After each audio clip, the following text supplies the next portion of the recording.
তো hey guys welcome to my channel. তো যিবিলাক ছাত্ৰ ছাত্ৰীয়ে আছাম এগ্ৰিকালচাৰ ইউনিভাৰ্চিটিত এডমিশ্যন ল'ম বুলি অনলাইন কৰিছিল, তো তেওঁলোকৰ ইতিমধ্যে ৰিজাল্ট হৈ গ'ল।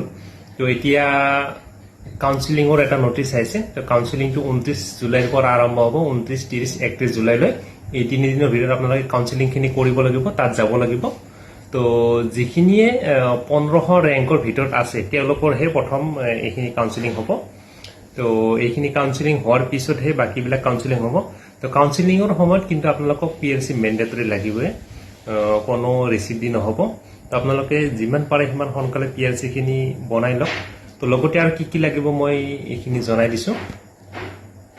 প্ৰথমতে লাগিব যিখন একনলেজমেণ্ট চিট আৰু ছাবমিটেড এপ্লিকেশ্যন যিখন অনলাইন কৰা হৈছিল, অনলাইন ফৰ্ম ফিল আপ কৰা ৰিচিপ্টখন লাগিব।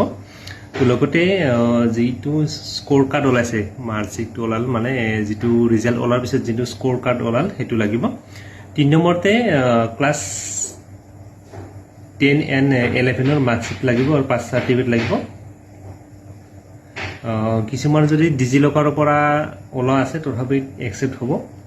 তাৰপিছত পাৰ্মানেণ্ট ৰেচিডেণ্ট চাৰ্টিফিকেট PRC লাগিব, এইটো কোনো ৰিচিপ্ট দি নহ'ব, এইটো পাৰ্মানেণ্ট ৰেচিডেণ্ট লাগিবই।